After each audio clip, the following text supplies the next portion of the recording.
This is Robert Clotworthy, the narrator of The Curse of Oak Island, and I have a question for you. Could it be that you are listening to The Curse of Oak Island and Beyond live stream? This is a top pocket find, mate, for sure.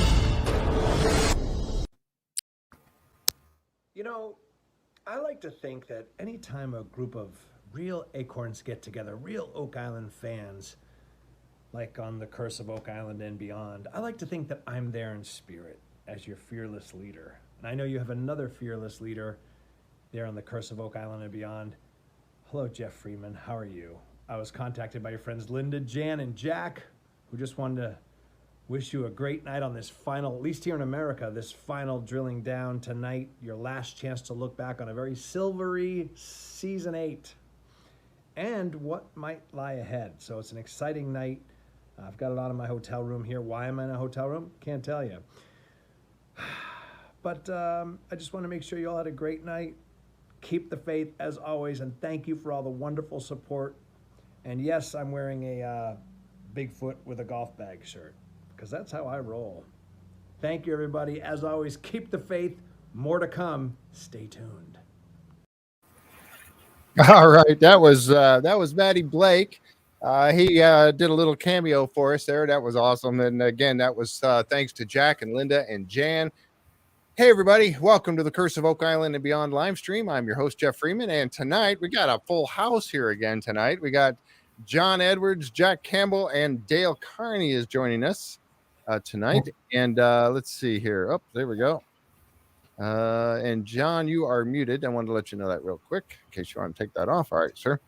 Anyway, so welcome to tonight's show, and I wanted to give an opportunity. We have some updates coming now for the Christmas Daddies fundraiser from Dale, and it seems like somebody who won the hat didn't want it.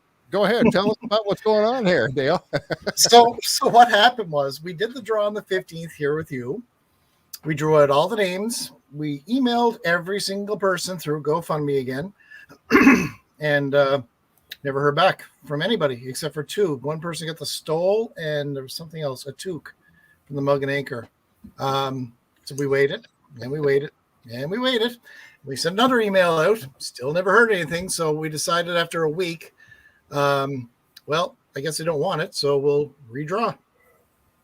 So what I still have two hats from the Mug and Anchor. Nice. That we're going to draw for again. These are really nice, actually. Yes, they are. Yeah. We still got the T-shirt, which is going to be drawn for again. That too. And we got a purple hat. I want that hat. There's all sorts of signatures on it. The yellow one, we had to give a hat to Christmas Daddies because there were time constraints and stuff for the telethon, which is coming up. So the hat's good. The yellow hat is going to be on the telethon on December 4th from 11 a.m. Atlantic Standard Time till 5 p.m. Our time, and it's going to go to the highest bidder. Mm-hmm. So there's going to be a number you can call on Saturday, the December 4th. If you want to put a bid on it, you can bid on it. If you win, it doesn't matter where you are, they'll get it shipped to you. Cool. So the other hat's that way. The purple hat, I still have. I'll take the purple one. I don't care. Or I have lavender. all the ballots still from the last draw because we never throw them out. Yep. And we're going to do a redraw next week. Nice. Next Wednesday, again, we're going to do a redraw for the hat and the other hats and the T-shirt. You can still enter by going to our GoFundMe page. It's still $5 per entry. And again, 100% is going towards Christmas Daddy to help kids in need at Christmas. Right. So right now, once everything is counted, as of right now, we're at $22,000 for a donation. Wow. Fantastic. That's amazing. Wow. So, That's phenomenal. That really is. I mean, that really is crazy. And we're hoping for more. If we can get more, that'd be great because every $100 basically gives one child a full Christmas. So right now, there's 220 kids going to get Christmas this year. Wow. That's really cool. All because of everybody donating and helping out. And we're getting a lot of people that are donating and saying, I don't want to be put in the draw. Really?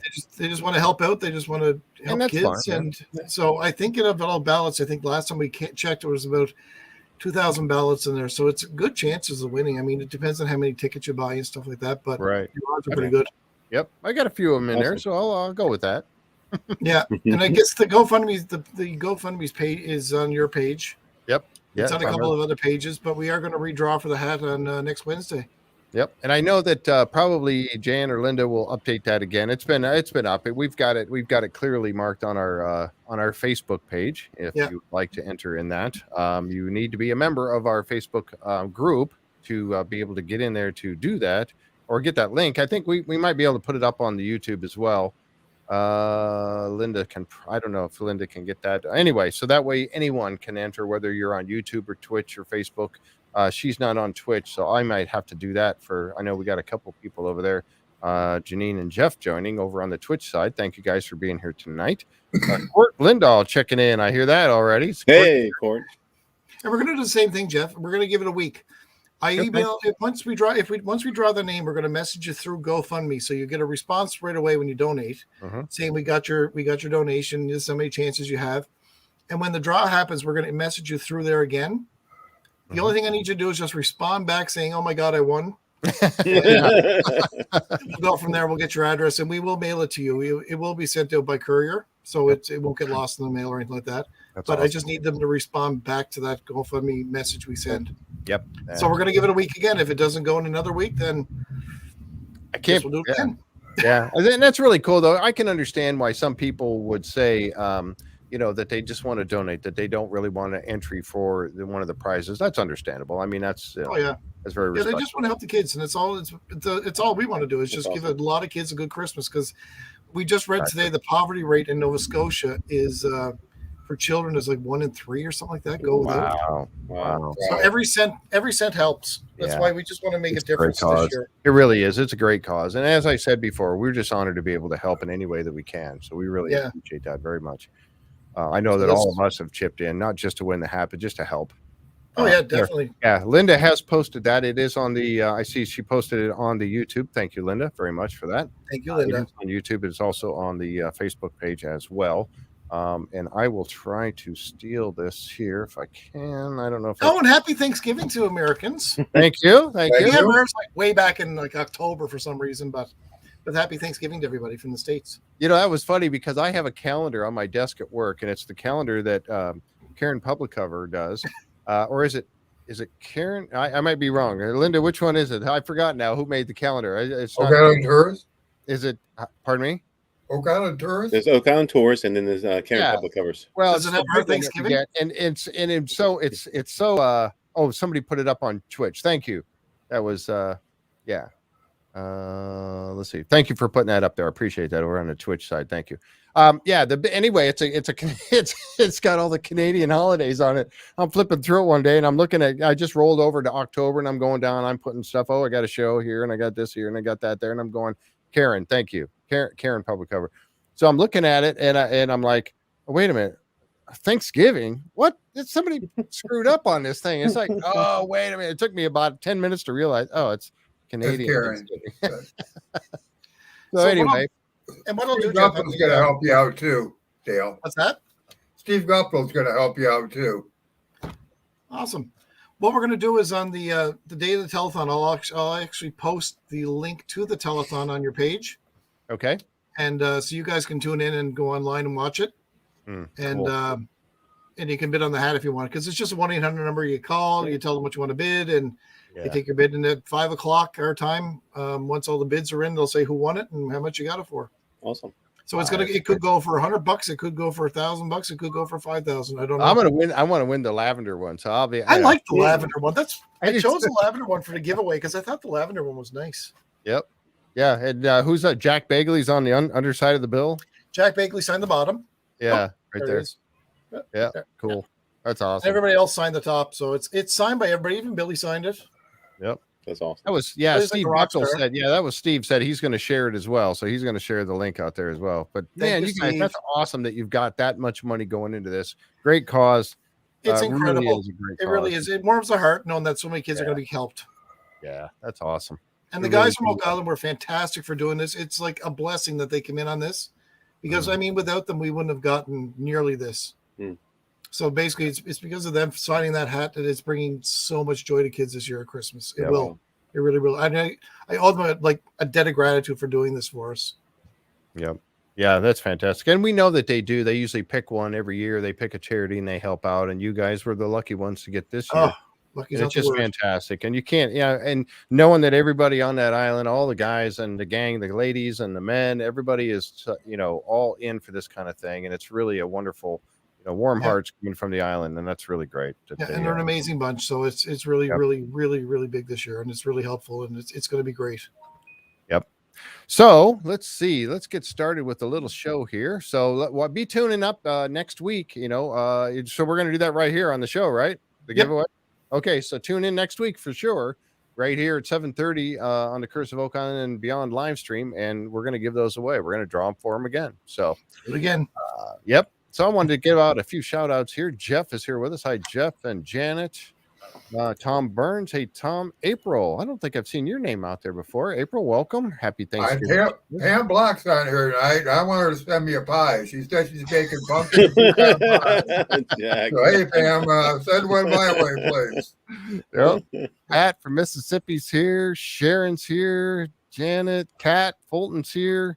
Mary Louise is here. Tara said she wants to win the hat. I want that hat. She said.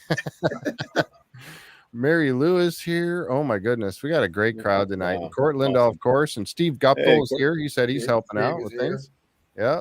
Anne Marie. Oh my goodness, got a great crowd. Anderson's here. The Awoken One. Dana. Let's see. My goodness, nice crowd. Hey, folks. All right, so we're gonna get started with this, and we got a little. Thank you, Pam. We're gonna just said the pies were in the mail. Sure, freeze it.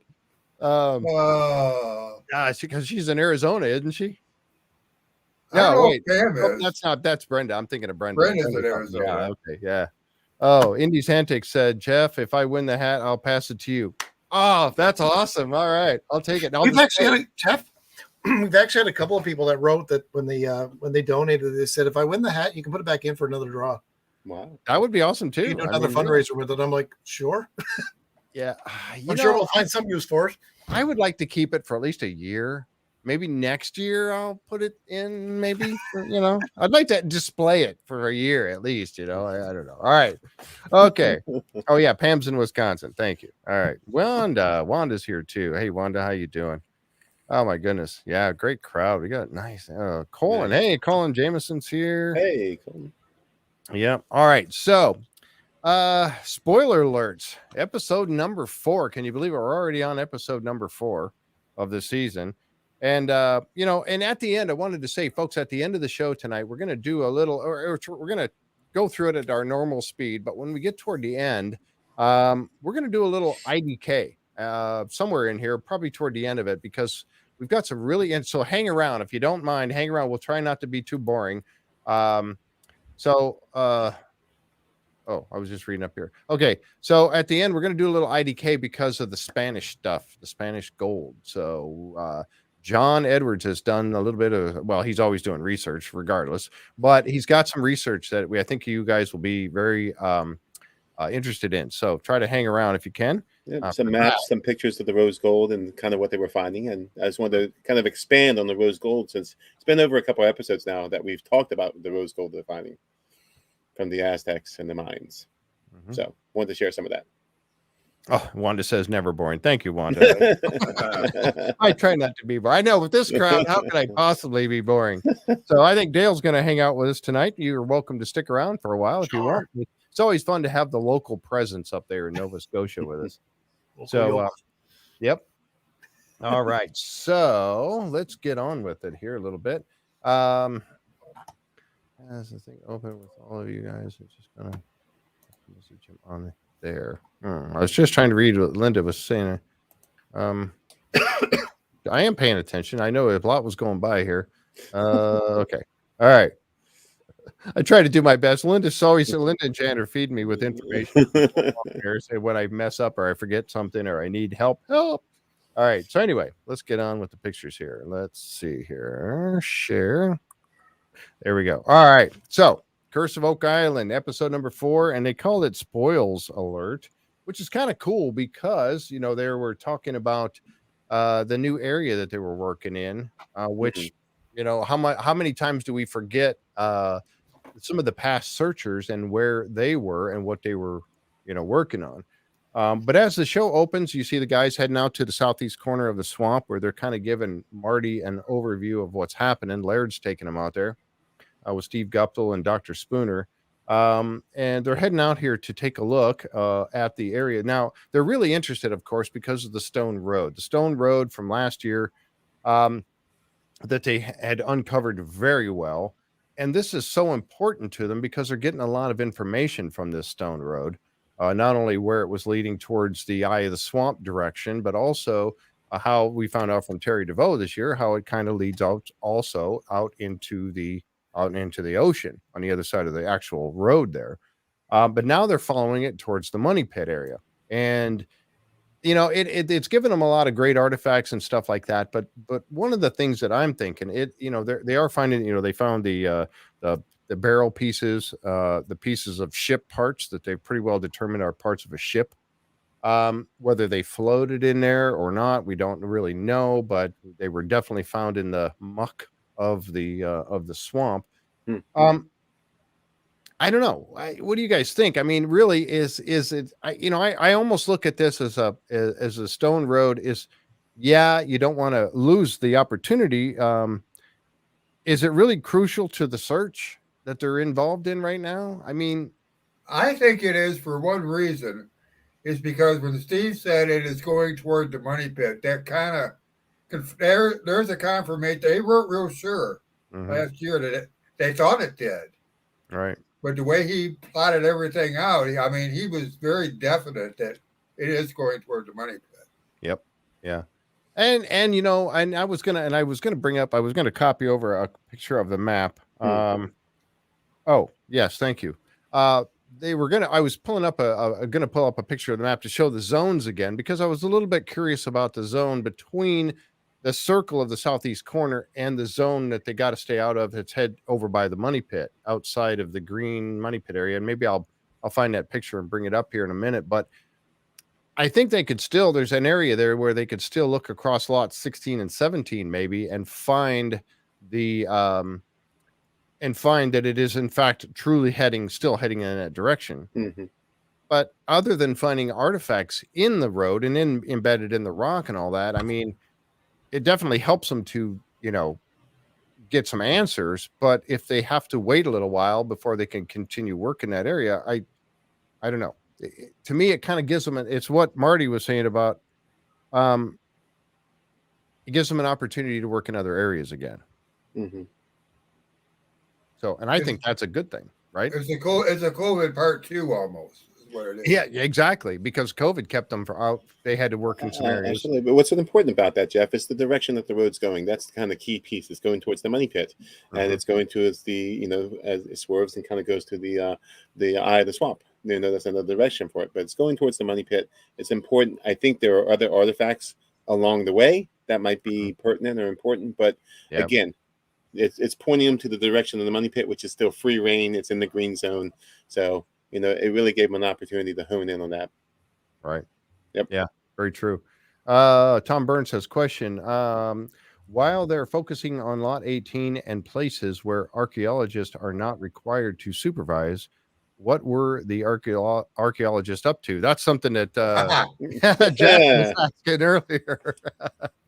We take a lag, Tom. Yeah. Jack brought up that very question. He goes, "Well, what are they going to do if they can't dig in those spots?" I don't know. Could they go to the other end, down by where the ship or anything else is? Why not? I mean, or what I was thinking is maybe the CCH in that would have them continue what they're doing, looking for more Mi'kmaq artifacts, and so they would be busy. They wouldn't be working for Oak Island Tours at that point, pseudo kind of, but they would be actually working and doing. I don't know. What do you guys think? What is the folks out here in the chat? What do you guys think? Linda says, even though the stone road is headed toward the money pit, it doesn't cause them to stay out of the caissons and digging in the money. Correct. Right. Yeah. Yep.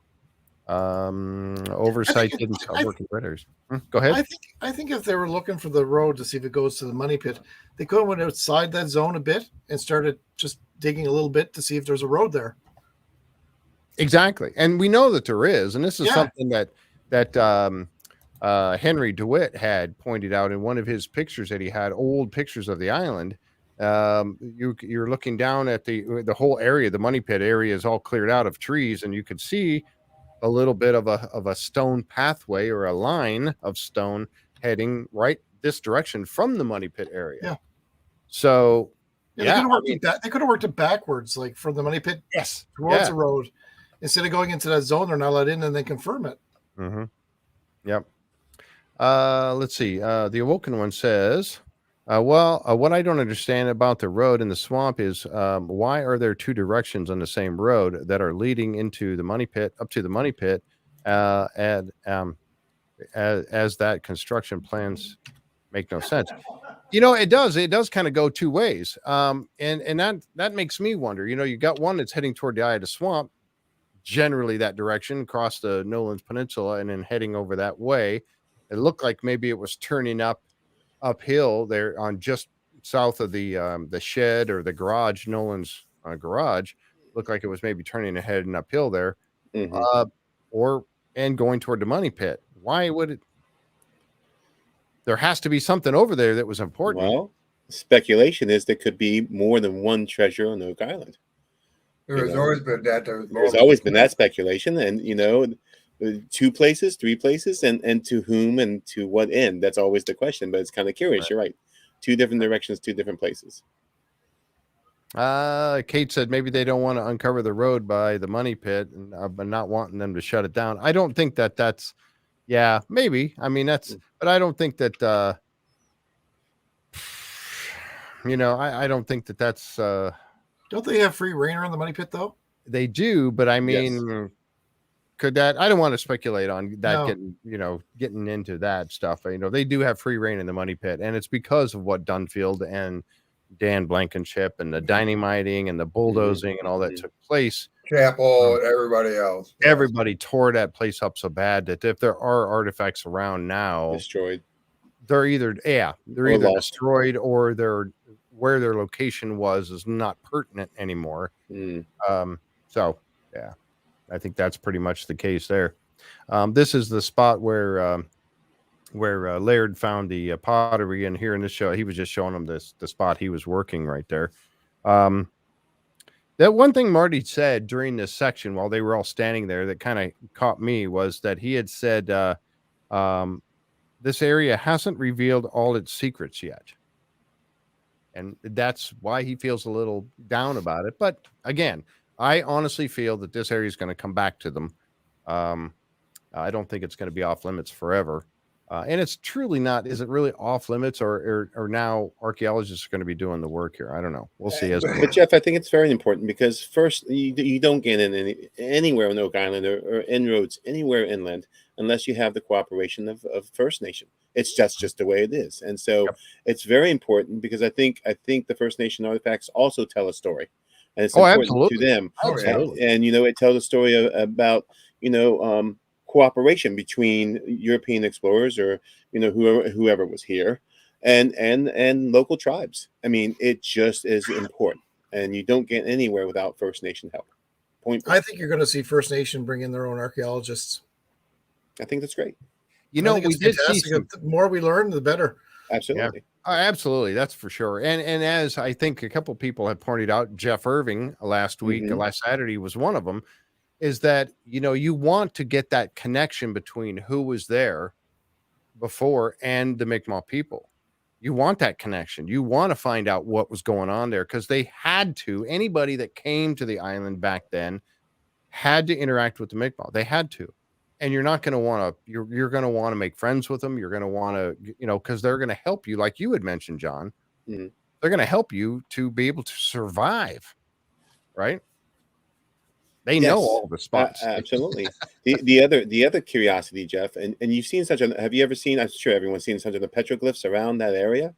Some of the petroglyphs look like they have some European influence to them. I'm just going to say it. So, I think it's very important because you have diffusion of knowledge. You have an exchange of knowledge between the First Nation and anyone from Europe coming over, religious or otherwise. So, call.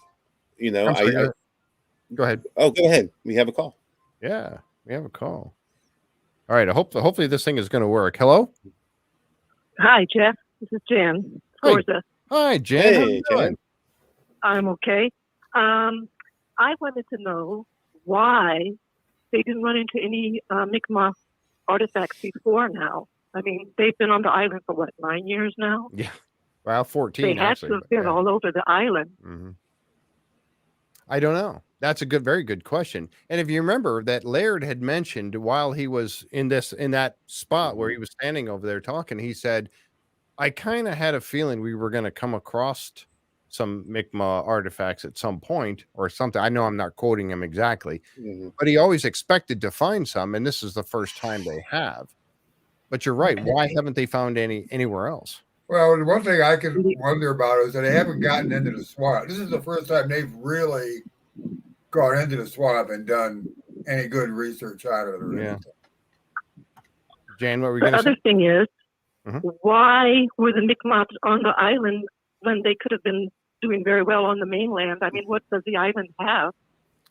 All the wildlife is going to be over on the mainland. Yep. If they're going to have to go back and forth by boat if they want to go hunting or fishing, Right. they could do in the inland area. What was the interest for the Mi'kmaq on the island? Yeah, very good question. And maybe this will reveal some of that if they find more artifacts and they can come up with some, archaeologists. That's what they do is they find artifacts to tell a story.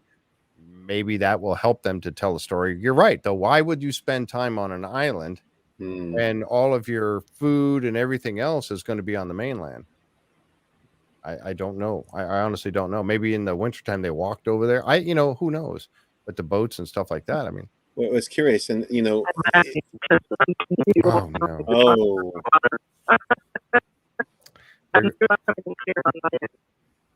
There goes my phone again. I'm sorry, Jan. It's starting to Janet, it's starting to mess up again. So I'll try that again.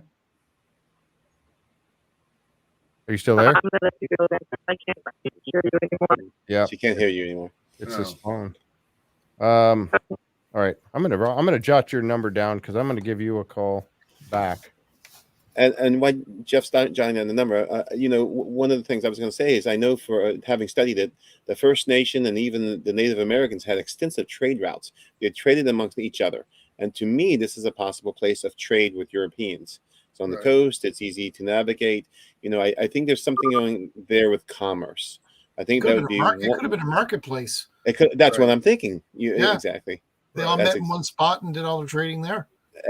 Exactly. Colin had an interesting point in the chat too. He goes, the last couple of years was the first time that they've actually done archaeological work in that area. That's true. Yeah.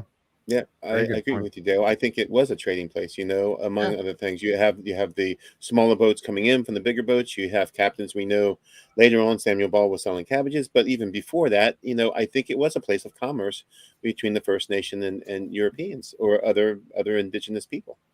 That makes sense to me. And it's a secluded area too. I mean, then you never know.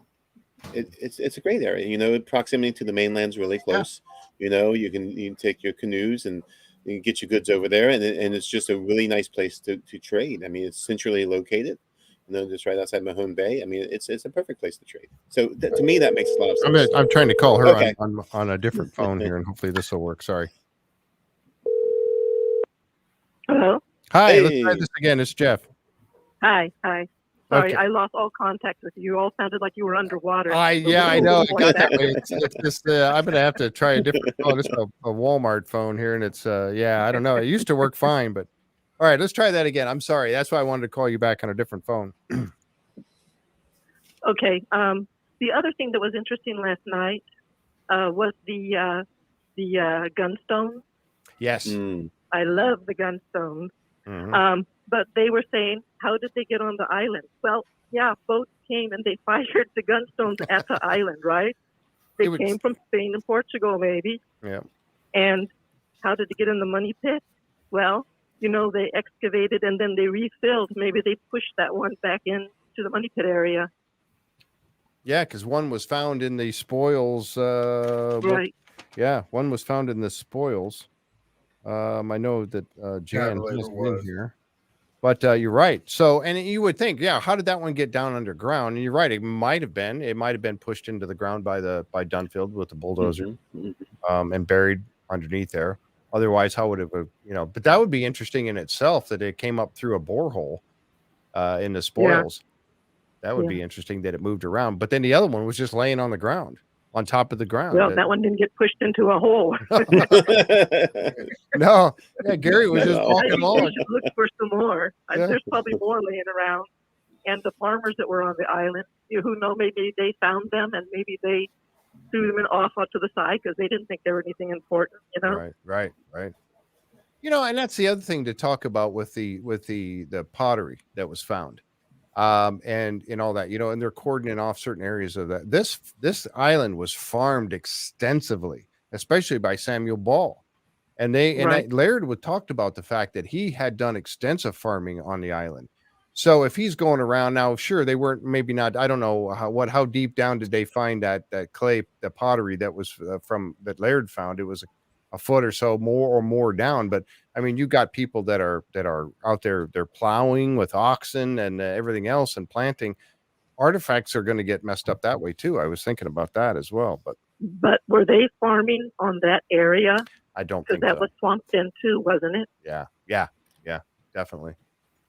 Yeah, it was, because that, and that's one area that they didn't really sell off. Samuel Ball owned a corner of it there on the flot on the west side. But you're right, they're not going to farm in the swamp for sure. So that's why that's important now. That area is important now. So yeah, but that other cannonball or shot was found, and that was E5.25 is where they found that one, and that's where Michael John found that when we were going through the spoils of E5.25, and that was in 2019. So, so it could have gotten down there. You would think, how else would it have been in somebody's pocket? Was he hanging, carrying it when he was down there digging or something and dropped it on the ground?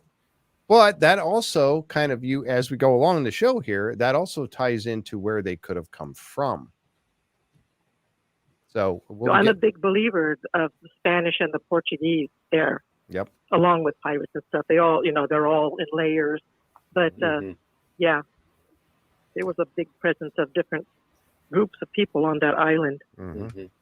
Yeah, for sure. And now we are starting to see more and more evidence as the show will go, on last night, we're going to be talking about tonight.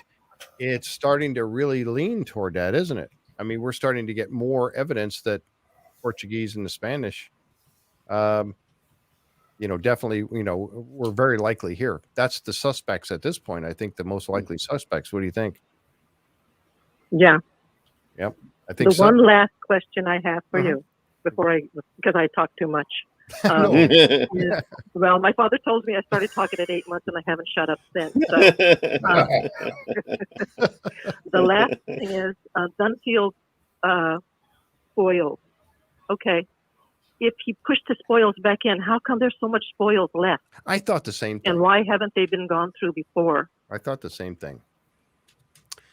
I don't know the answer to that. But, I do know that if you dig a hole and then you push dirt back into it once you're done digging that hole, you always have some dirt left over because it's not compacted as much, compressed down as much. Well, yeah, you got to jump on the hole. So they should have got all that.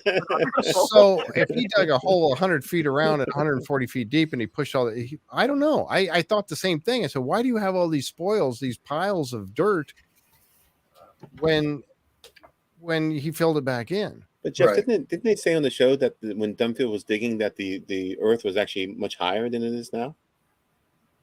Adele, you nodding your head. Yes, I believe that was mentioned. I don't know. The other thing I'm wondering too, why did they not go through the spoils? Because they wanted the grand prize. They weren't looking for the little stuff. They were looking. They were looking for the main chamber. Right. They wanted treasure, and that's all they wanted. Yeah. Yeah. A lot of that stuff was cleared out of there. The illusion of treasure boxes just sitting there waiting for him to pick them up. Yep. And that was not going to happen. Right. Yeah, that's exactly right. Yeah. I think you're going to find a lot of those. Call in.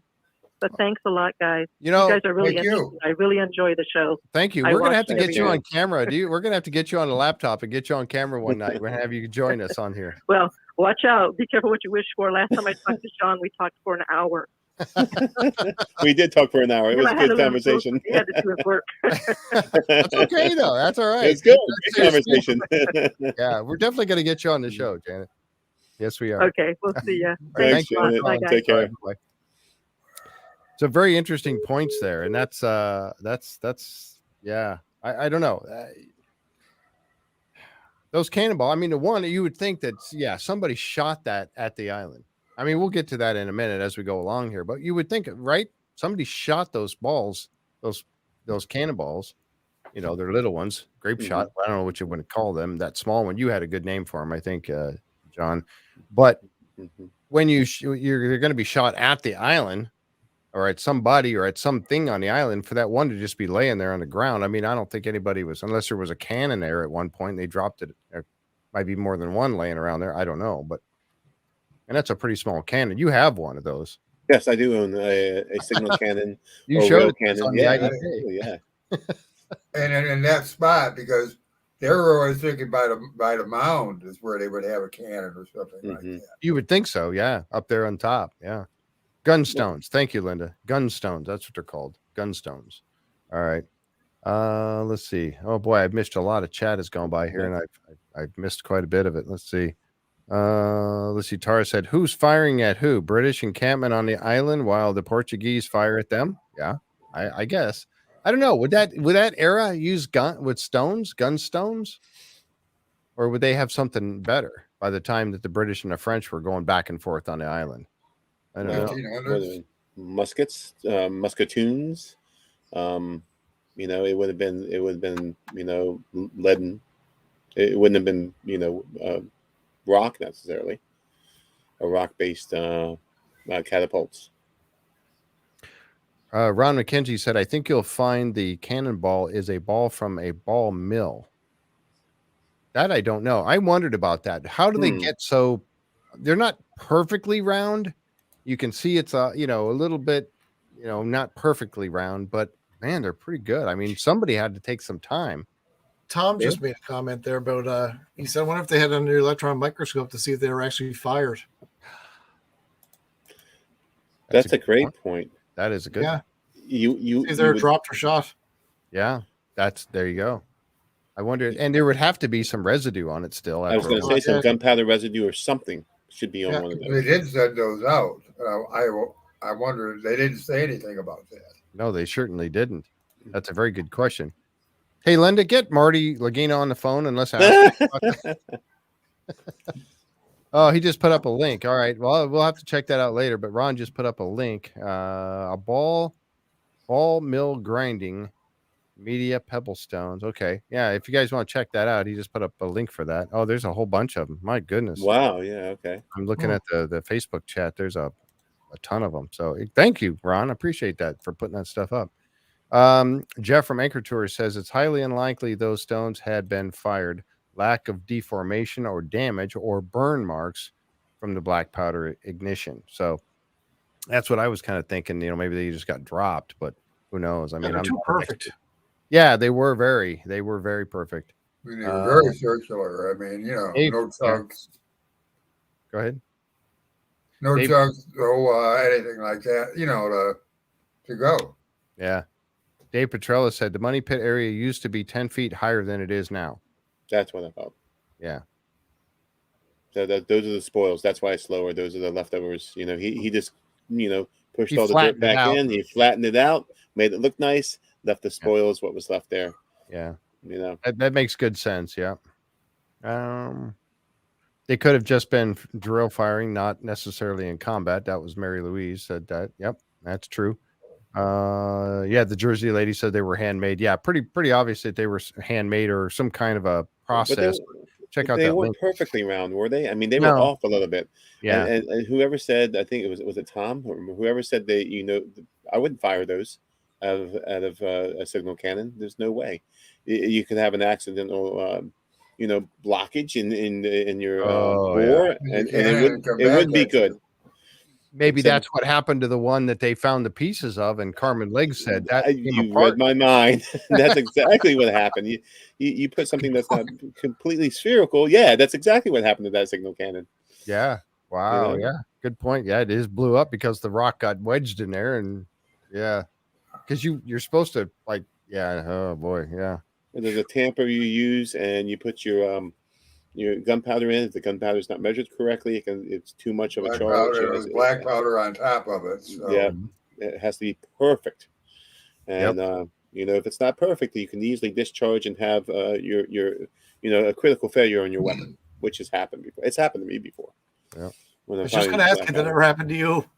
Yeah, I had one. It got stuck, and then and there was the end of a Springfield rifle. A rather nice one too. It's an older one, but that's the risk you take when you're shooting musket balls out of a between 1897 gun. Let's see. Ammunition for the black catapults, in my opinion. Things get stuck all the time too. Yep. All right. Let's move along here. All right. So next we go into the money pit area. The money pit, they got there we go. All right, got the picture up. We got Terry and the gang over there. Now, this one here that they're working on was D1. And this is part of what they're calling the C1 cluster. And it's all these here around the C1. When again, C1 being the one where they found the shiny gold object down there. And all of these, and we show a picture of these later on, that they're showing them that they have a lot of, this is where they found many of these, they found content of gold in the water. So that's very crucial in all of this as well. So that's the C1 cluster. And this one here, they did find a piece of wood. The core sample from 85 feet brought over to D1 for inspection. D1 is 5 feet away from the D2, of course, because that's the grid is 5 feet. Let's see, and they found evidence of, again, they hit, let's see, this first one, though, they found nothing at that first level.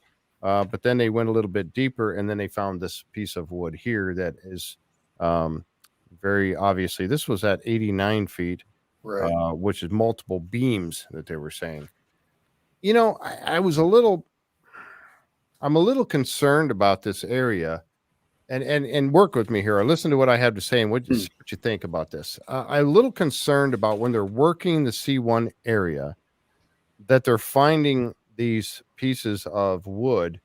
Now D1 is good because, and I hate to do this to you folks, but I'm going to put my map up in front of the screen or the camera here. My concern is that while they're doing this around the C1 cluster is part of the Dunfield dig area. Now we know that the Dunfield dig area was 140 feet in diameter and about 100 feet in diameter, 140 feet deep, but it was cone shaped because he couldn't dig it, like a barrel. It had to be cone shaped, and then it was caving in and all that kind of stuff. When he pushed all that dirt back into there, or some of the dirt back into the hole, he was pushing in beams and wood. There shows him on the bulldozer pushing it, and there's wood in front of the bulldozer. So when these guys are digging these boreholes, they might be hitting some of these tangle of beams that he pushed back in there. They can still date it, but is it truly finding following a shaft or some sort of a tunnel? Yes, in some cases. And I said that I was thinking that about D1, and I'm going to show you here hopefully this can show up. D1 is basically right here on the corner, right where my finger is, right there. And that is right on the edge of Dunfield's dig area. So that, thinking about how that cone shape goes down, that right on the edge of it, how far down was that edge before they would have hit that wood? They hit it about 80 feet. He would have been well inside the cone at 80 feet. He would not have disturbed it with his digging in there. He would not have disturbed this wood, but some of the other places that they have dug, they would have hit beams that he had pushed back in it. Right? Is that am I logical in thinking that conclusion there, coming to that conclusion? I mean, D1 is on the edge, so D1 I can see. D2 is even over there as well. But some of the ones that are more toward the center. Didn't they say this wasn't unexplored area or something like that? Yeah, he did. He talked about, you can see some of this dirt, some of this mud and stuff in here is pretty compact. And he said it's, and that's a term that, I'm sorry, go ahead, Dale. No, I was just thinking it was undisturbed area that they're searching in now, where they're finding these beams. Mm-hmm. So it was never explored before. Right. So I think they're hitting outside of the Dunfield dig area. Yeah, I think so too. Yeah, for the most part. I think some of them may have been inside there, but some are definitely outside. And Terry's great for making up new words. I don't know. I wrote this one down because I thought it was pretty funny. He made up this word, Mother Nature-ish. Is that a word? It is now. It is now. I have one thought on that. I wonder when they're hitting these, and they're getting different areas now, and they're getting different depths of things. Do we have a tunnel that's not going sideways, but it is angling? Mm-hmm. Yeah, and they kept hitting it about the same depth. Now, if you're hitting it at the same depth, that's pretty indicative of saying that that's not a jumble of beams down there that will push back into a hole. You're definitely following something, and that's very key in that. And they know where the Dunfield dig area was, so they're methodically working their way across the northern boundary of it. So I don't know, just something that occurred to me. I think that, the Dunfield dig area is like, let's see on the map here. It shows it on the B line, basically on the B line. This is D. So this would be B, the top of it here. So that's the top of so these, he would not have disturbed these. BC, B4, BC5. He would not have disturbed these at all. D1's definitely outside that area. D2 is barely inside that area. So anyway, just something that occurred to me. So I didn't want to pull away from that, but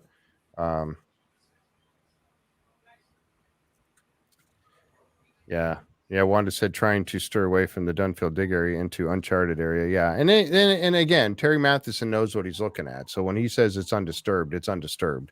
I definitely believe that he knows what he's doing. So, but just something that occurred to me about that. Let's see. Let's move back here. So, and then they brought Rick over to take a look at what they had found over there, the wood and whatnot. And this, now they were working also later on. They were working over here and digging and looking at the samples that they pulled out from CD 4.5. Let's see here. CD 4.5 is about at a sample of about 78 feet. They brought it over and they noticed wood was about 75 feet. Charles begins to check for metal, and they found this little jewel right here. Get that thing out of your way of your face there, Dale. Sorry about that. No. So we can see you again. So they found this. What did you call this thing earlier, Dale? Tooth. A tooth. A tooth with a gold crown. That's what it looked like when they were showing it. It does. I thought the same thing, because I mean, it's pretty. Wow. That root goes a long way. If you're looking at this portion of it here being the bottom of the the biting part of the tooth. Top of the tooth. Yeah, it's a wisdom tooth or a molar. Yeah, molar. Ooh, it goes in deep. Pirate's molar with gold on top. Yeah. So so they found this piece of metal, and they found it with the little the pinpoint metal detector that they were using, that they use on every one of them when they pull up, and thank goodness they do that, because they would miss important stuff. And they found this little jewel. Excuse me. Everybody's examining it. Something I wanted to note too is that I think they've learned from this. Remember when they first found the pieces of metal a couple of weeks ago that they took, and they found that it had gold in it, right? Yes. And remember how they were all washing it and rubbing it, and before they knew that, because it looked like it had concrete on it. Remember how they were handling it? Right. And then later on, they're like, yes, it's got gold on it. Oh my goodness. So now it's like, don't rub that thing. Don't touch it. You don't know what's on it. Use gloves and be very gentle. No. Yeah, be very gentle. Let's just look at it. Oh, that's really cool. Now let's not touch it too much. Jeff, it's because- bag it and tag it. Bag it and Bag tag it, it. tag it, get it over to Gary for stuff. Yeah, because I tell you what, or Krista, get it over to Krista right away, or take it over to exactly. SRF, and get this thing examined. But so yeah, I just note that when they found this piece of metal, they were all very gingerly about it. It's like, yeah, don't be getting out there scrubbing away at it. Yeah, Rick carried it in his pocket. Yeah, that one piece of metal, he had it in his pocket. That he was showing to Probably has a bunch of gold leaf in his pocket when he looks down. Yeah, exactly. I thought that was kind of funny. But anyway, so they found this little jewel here. And then Rick's like, well, I'm taking this over to the trailer. But anyway, so that was from CD 4.5, which is, I guess it was about 13 and a half feet away from D2, what they were working over here. They found the wood was dated in D2 back as far as 1488, which was really pretty wild. But anyway, so he gets this piece of metal and he heads on over to the trailer, and we'll get to that here in just a little bit what he found. Here's the part of the show that I thought was really so cool. And this was what was brought up. We were talking about this just a moment ago. Linda said, it does look like a tooth. Or Wanda said that. It does look like a tooth. This I thought was pretty cool. We talked about this a little bit already, but the Dunfield spoils area. Now we know that there's some Dunfield spoils along the edge over here at lot 17, along the edge of the money pit area, the flat plateau of here. But this one here, I never thought that they would be working this particular area here in front, or that it had any significance of any type. But Billy's heading over there, and then you got is that Doug and Scott. So he's heading over with the excavator, and so there he gets to working on it. Now, again, if this has been pushed over and flattened off, then there's a lot of stuff there. I thought, they're talking about this pile, but it's not a pile. I guess it would be if you look at it from the other way, but they get working on this thing here. And again, that was a 140-foot deep hole, 100 feet wide, but it was cone shaped. And then I had some pictures in here, and these I thought were pretty cool. They send over Gary and Jack are coming over so Gary can do his metal detecting on everything. But then I grabbed these pictures of Dunfield and the whole work that he was doing from the show, from the archival footage. And there's Dunfield running the bulldozer. There's a picture. Why are these so close? Anyway, there's a shot of him over there working. But this one here, I like this one here because you can see part of that hole right here. Right. And also, Jeff, the one thing to remember, they might not have gone there had they not been stopped in the swamp. We say that again for what? They would not be there, I don't think, if they had not been stopped in the swamp. Right. Very good point. Yeah, they probably wouldn't be working this area if they hadn't been. Yeah, hadn't been stopped in the swamp area, right? Unless they had it planned on their docket already, or one of those things they thought later on. Oh yeah, we should probably check that out. But you can see the piles over here that they're working, and this I like this picture not only because you can see the hole, but you can also kind of get an orientation of where you can see the other island. What's this, Dale? Do you know what this other island is here? This would be off the southeastern off of Oak Island. There's another island right over here. There's Perro Island, but I don't think that's it. Yeah, because we're looking. If I understand this picture correctly, we're not looking towards Smith's Cove. We're looking the other way, I think. Yeah, I don't know. Correct me if I'm wrong. Frog Island. Somebody said it's Frog Island. Frog that's Island? Colin. That might be. Yep. Yeah, Colin said it was Frog Island. So that kind of gives you an idea of where they are, where they're working. That's why I love looking at these old pictures. And look at that. That's the rig digging the. Ask ask Colin. Everybody's saying ask Colin. He should. We'll just call it Gilligan's. What's that? We'll just call it Gilligan's Island. Gilligan's Island. Yeah. Oh, maybe that is looking towards Smith's Cove. Oh, we're okay. Yep, I'm wrong then. I thought that was looking toward the South Shore, but that's actually looking towards Smith's Cove.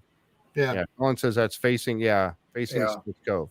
Okay, thank you, Colin. You obviously, you guys would know that better than me. So that is Smith's Cove down there. Okay. All right. And then, of course, the size of that thing, that was pretty massive. Anyway, so Gary's over there and he's working with the metal detector and he comes across that chisel. Now, when I saw that, that point on it, I was thinking pretty much right off the bat that was used for, Marking stone. Marking stone, writing on stone, chipping away and making, which is what Billy said. Right. Just because of the way it's shaped.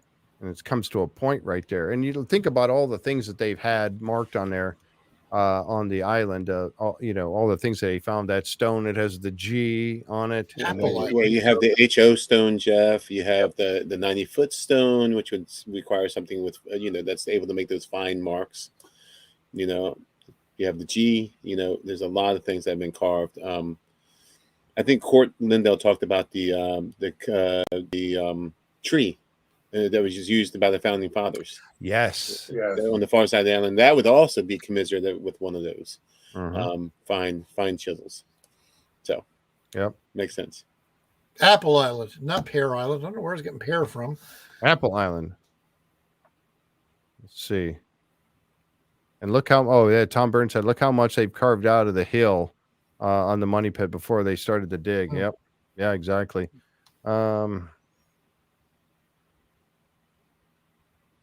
Awoken one brought up a good point here. He said, but I don't know that they can, but he's talking about unless the Fellowship has already done it, I wonder if it would be worthwhile for the Fellowship to do seismic testing on those other islands just off of Oak Island to see if anything is there. They would have to get permission from whoever owns that land. Right. But that's, I've always, there's that one little island that's just off of the east side there. I think there's a very small little round island or something. They went to one island, Jeff, earlier. Yeah, that's the one. Yeah. That's the one I'm thinking That's of. Apple Island. That's Apple Island, isn't it? Okay. Yeah. Yeah, I think it's all provincial. Is it? Provincially owned, some of them. Yeah, that's what a Facebook. Who is this? Somebody just said the same thing. Oh, that was Colin. Yeah, they were on Apple. That was Colin said that they were on Apple. They went on and looked around, but they weren't allowed to do an email detecting. Did nothing. But they looked around. Yeah. Yep. I remember that because they thought there was another way in the island from there. Yeah, if I remember correctly. Interesting. Oh yeah, Linda said in the one guy, Gary Clayton, I wanted a nice percentage of money or the money or something.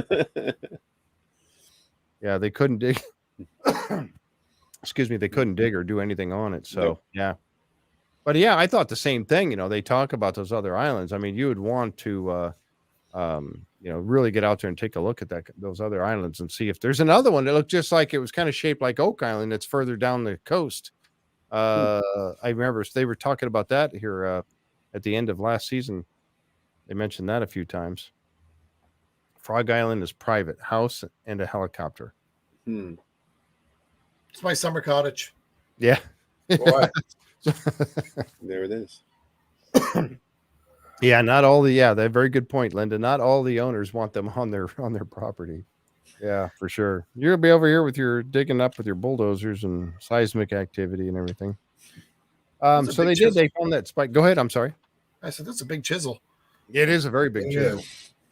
You want one you can grip and not hit your. And it has that. Obviously this thing's corroded, but you got that bump on it where it looks like a good place to keep your hand from. Yeah, absolutely. Sliding down there. So that's pretty neat. Then they found a piece of wood. And again, oh boy, more wood. But this was kind of cool. And he said it looked like it was hand hewn. And again, this was another piece of wood that was in the spoils, the Dunfield spoils. And then they found a cribbing spike in there as well, which I thought was pretty cool. And I love this picture here because now you get a look at exactly where it's at. This is where Dunfield apparently had pushed a lot of it that way, and he pushed a lot of it off to the right side of the picture. They talked about the piles over there. They need to go through all that. I mean, by all means, get digging through that stuff. I would. Don't waste any. Now that you've got the manpower, get over there and go through all that. But this is where they're working this spot here now, going through all that, and they've got a lot of work to do to get through it all. But I just love this picture because you got a better idea of where they were going with it. And then we know that when we were talking with Colin and the pictures that he took, we know that there was a drill rig right over this hill. It was either right over here or right over here. There was a drill rig down there working at some point that he had a picture of. And when Matty Blake was standing up here doing a part of his drilling down episode, you could see the drill rig back there as well. But Colin got pictures of it from his boat. So we know that they were doing more work down in this area here for sure. That's pretty cool. Here's where they finally get over to the trailer, the research center. Marty and Rick go over there with the team, Dr. Spooner, and they want to take a look at those stone shots. Then they were talking about the fact that how they were very similar to that's the one there, and how they were very similar to the one they found in the spoils, and they were almost identical in size. I think somebody had even commented the fact they were same caliber. Pretty not close. Perfectly round, but pretty doggone good. Pretty close. Yeah. So anyway, again, one of those interesting things like Dale mentioned, wondering if they've been shot or anything. They certainly don't look like they have been, but then I don't know what a stone shot would look like. You would think if they shoot that and they would hit the ground, it would not be that nice after that. Yeah. Well, the one on the right looks like it's brand new. Yeah, this one does. Yep. It looks like it's never been used or anything. And I mean, Somebody said, I bet it would hurt if it hit you. Yeah, go right through you. Make a nice big hole. Yeah, for sure. Oh my goodness. See, the other one on the left looks like it's been shot. And that one looks. But the other A one little looks more perfect. oblong or whatever. Yeah. Yeah, the edge all here deformed and stuff. But definitely interesting because they obviously, I would say that these were definitely part of the same. If they're the same caliber and everything like that, found generally the same area. But again, it brings up that whole thing with the Spanish and the Portuguese again, because, and again, we'll get to that here in just a little bit. Right here, as a matter of fact, Rick goes over there and, I'm sorry. We're jumping to the different section here. The archaeology trailer. We'll get back to them stones in just a minute. Take down Goliath. Yeah. Yeah, they would take down Goliath, I think. So they get over here with Kelly Barraza, and he is taking a look with the XRF, and he's taking a look at the tooth. I'm going to call it a tooth from now on. That's the golden tooth. He's going to take a look at this thing with the XRF, and lo and behold, boom, right there it is. More gold found. And this thing was found at 75.5 feet down in borehole CD 4.5. Kelly takes a look at it. It contains iron and gold. Marty questions how a piece of metal with gold on it is found 75 feet deep in a possible tunnel. That he was talking about an offset tunnel at that point. Right. And I thought that was an interesting idea to talk about an offset tunnel. He's starting to get under the impression that maybe the actual money pit hole depression in the ground where they originally started digging and finding the different layers was either a ruse or it was just a means by which to lower things down into to go to an offset tunnel somewhere else. What do you guys think about that? Jeff, I'm trying to remember, and I think I remember when they did a dive. I think it was on C1. But they went down to the bottom, and didn't the diver say it looked like there was something going off to the left? Yes. And could that be what Marty is talking about? Could be. You could be right. It's certainly not outside the realm of possibility, and it makes sense that you're not going to put something right at the bottom of the money pit. Well, I mean, not possibly, where you're going to go down and then it's going to go, and it may not be at the bottom and go off in a direction. It may be part way down and go off in a direction. When they were following, remember when they were following over the course of the last part of last season, when they were trying to nail down where the money pit was. And then they were doing it again this season. They were following a line of holes and they were following every, what was it, 80 some feet. They were hitting wood. as they were following this tunnel. They didn't know which way it was going. Could that be the offset tunnel that they're talking about? Could there be more than one offset tunnel? Yeah, why not? Jeff, there was I'm forgetting the last name. There was a theorist, the first name Daniel, who actually had decoded a version of the Money Stone with a cipher. I think it was the first couple seasons that actually said, down 45, and so he was almost describing an offset tunnel from the Money Pit. I just forgot the last name. I had forgotten about Ronstadt. I mean, maybe, but I'm trying to think of what Daniel's last name was. But it was brought up by a theorist that the 90-foot stone was actually directions to how to descend into an offset tunnel. Wow, I had forgotten about that. We're gonna have to. You remember that? It was like the up. first couple seasons, and he was on there right around when Petter was on there. There. Someone put it in. Linda Simpson put it in. Ronstam. Ronstam. That's correct. Daniel Ronstam. Okay, we're gonna have to look into that because that's a very good. That might be a very important point now. Yeah, and he had decoded it and said, there was a whole. And maybe one of our viewers can put what he decoded into the chat. But he had a whole theory about it being offset. Mm-hmm. Yeah, that's an offset room. Yeah, he did. He called it right. He called it an offset room with a tunnel leading to it. And I actually, let's see. I'm going to go ahead and show it now. I actually grabbed a picture of that. And again, it was an artist's rendition of what this is, but it was still interesting. And I'll bring this up right here. This was shown on the show last night. And here you got your money pit with all your different levels coming down. And then here's your offset chamber. Just like the pyramids. Mm-hmm. Right. Yes. Very good point. Yes. Just like the pyramids. Yep. And this makes total sense. And if it was, now they're showing it here going up into another chamber. If it was going straight across, and those guys were hitting wood every 5 feet, they were drilling another hole and hitting another at 85, or was it 87 feet, right around 90, just shy of 85 to 90 feet, roughly in that area. They kept hitting wood as they were following along. So that would almost say that you got this big room down there that's got a wood ceiling and wood walls, or you're following a tunnel. Correct. And that kind of goes along with Aaron Helton's theory, does it not? Aaron Helton was talking about a tunnel that was heading off from the money pit, heading towards kind of in the direction of the eye of the swamp, in that direction from the money pit. So, and that's kind of the direction that they were following that line. So if they're spending all their time over here trying to dig into and find the money pit, when in fact they're wasting their time, they should be looking. But again, you almost have to, don't you? If the chamber or the vault that you're trying to find is not at the bottom of this money pit, but in fact is on a off-shooting tunnel that goes off somewhere else.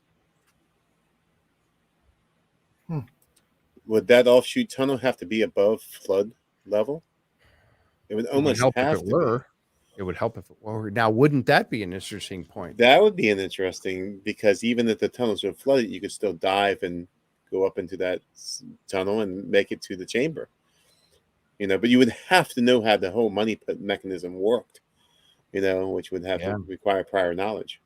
Now that would keep now if you think, now here we go down this rabbit hole. I mean, but I'm looking at it, it's possible. And as long as that's above flood level, because, it only comes up so high in the money pit when it floods. Yeah. It floods the money. They wouldn't want their stuff destroyed either. No. Well, I mean, it makes sense. Right. Exactly.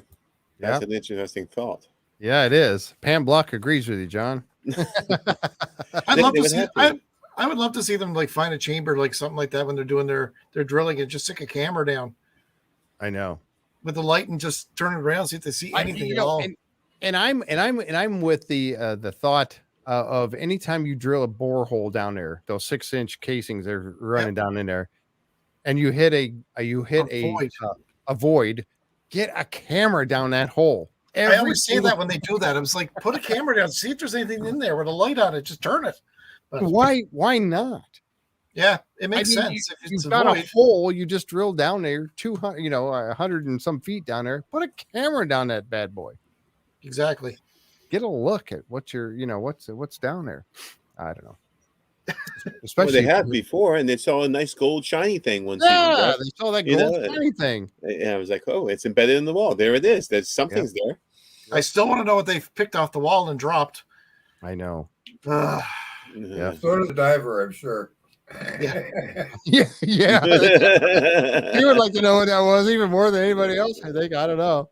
But I think that's where I think I saw that they showed something. It looked like it went to the left when they were looking down, Yeah. and that would make sense. You're at the bottom, but you're going left. It was to the left, if I remember correctly. Yeah. And well, we know that in 10X was the same way. 10X had some, what looked to be tunnels heading off, well, both ends. And I don't remember now if it was north and south or east and west, but it was, it looked like it had tunnels that were heading off in each direction. That was Mr. Abbott, Abbott Acoustical. When he was on the show, he talked about that. Because his scans showed that there was some kind of it looked like a tunnel going off that went through 10X. One right in one side and right out the other. There's no reason why there can't be more than one of them on that island. And a lot of people have talked about that, how they believe that it's very likely that there is multiple tunnels running all over this island. You think about that, why not? It definitely makes sense. Let's see, I'm going to bring up this one here. We're getting toward the end of this, and then I would really like to get into some of the research that John has done. Here we got the war room, and this is where they go over and they talk to Robert here, Rayside, and he was looking at the two shots, stone shots, and he was the one that was talking about the fact that trying to find here now that he was talking about the particular makeup of the actual rock itself. Apologize. Volcano was one of them, I know. Yeah. Sorry, I thought I had that already. Let's see. I was looking through my notes here because I know. Oh, here it is, right here. He had analyzed the two gun stones found recently on the island, and tells the team that they are ovaline bearing rocks, and ovaline basalt and gabbro, Gabbro. I know I'm probably botching that, Linda. She's probably shaking her head at me right now, going, "Oh, he's never going to." He also explains that the basalt is a rock that is erupted volcanically, and the rock was never made to hit the surface, but also would not be something found on Oak Island. That's the key point right there. So it came from somewhere else. He also explains the rock could have been formed from a hotspot volcanic island chain, such as the Canary Islands or the Azores. So where does that take you? Who's our geography professors here that could tell you about that? Yeah, from the Azores. That's what Janet said. Yeah, from the Azores. So, I mean, obviously brought in by someone else that wasn't, indigenous to this area. The Mcmaps didn't have them here. Somebody brought those with them from somewhere. And that would be interesting. And then I wonder if they're going to get any more analysis on those things and get more definitive answer as to where they may have come from. That would be pretty interesting, because you might be able. Would you be able to nail down who? What nationality brought them? Maybe not. Probably wouldn't get you that close, would it? But it's all those little clues.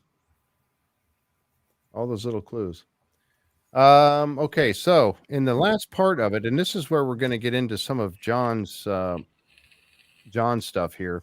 Mm-hmm.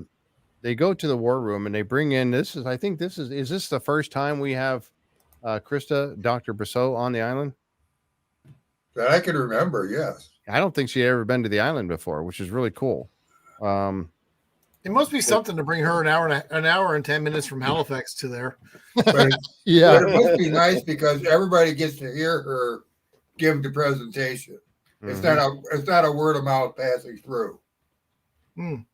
Well, they could have zoomed her in, but I mean, it must be something important that they brought her in for. Yeah.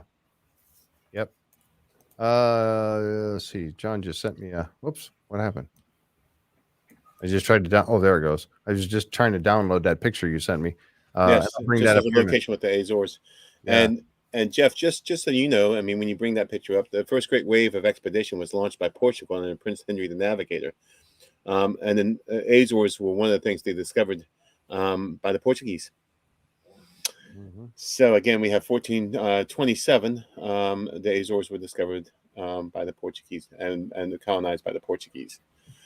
So there's once again, your Portuguese connection to Oak Island via the Azores. Yep. It's quite interesting. There we go. And leading right to the template, possibly too. And it's nicely centrally located. Look where it is. It's halfway There's Nova Scotia. Yep. It's a perfect. There's Europe, right? It's on the way. Yeah, it's on the way. It's a perfect place for ship repairs, food, supplies, whatever. It's centrally located. It certainly makes the travel to Nova Scotia much easier, doesn't it? With a little stopping point in the Azores. Yeah, it does. Absolutely. I'm reading Tom's comment. You should have made them wear the white coats. To me, that makes sense. Alessandra said, let's see here. I was going to bring it up so I could have her name on here, but Alessandra said, Alessandra Nadavari said, the basalt only found in the Azores or also in Central America? Basalt only found in the Azores or also in Central America? She's asking that question. I don't know. I don't know the answer to that.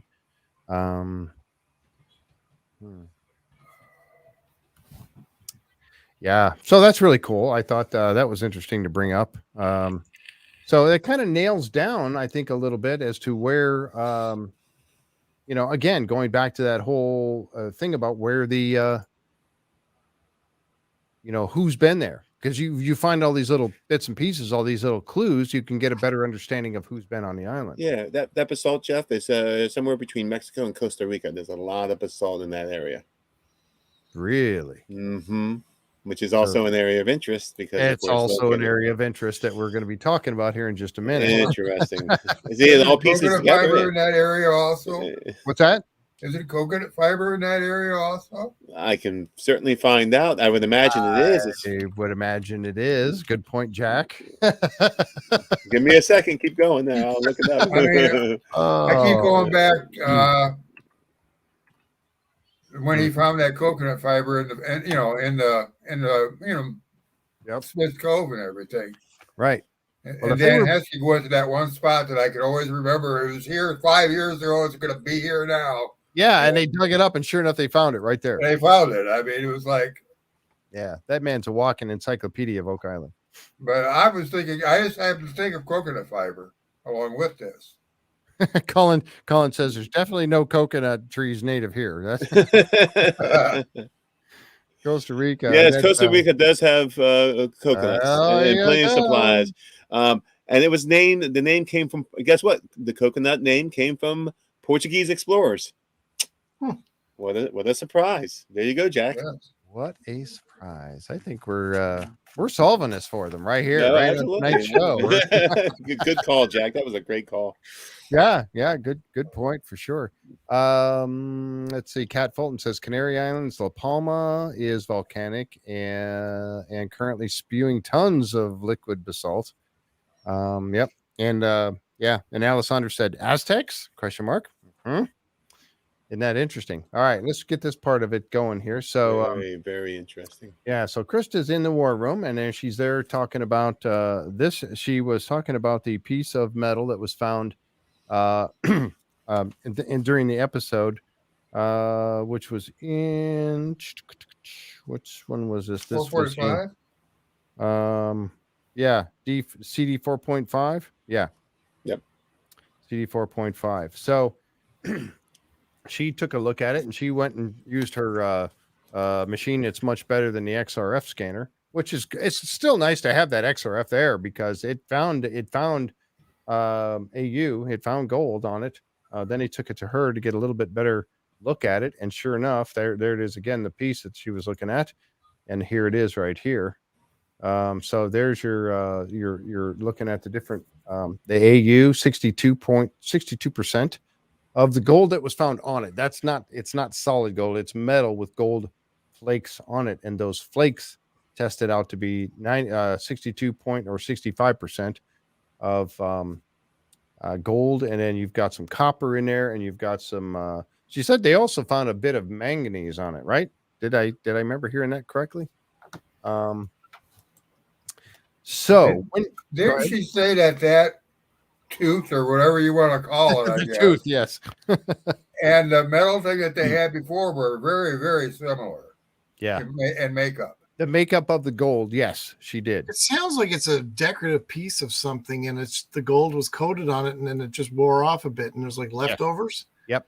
That's what I'm thinking. They're hitting some remnants of something. Mm-hmm. And that's what it says right here: the alloy flakes, gold alloy flakes. What I think is this gilded. Yeah, it's metal that has been gilded with gold leaf. It's part of some artifact that's broken off that they got.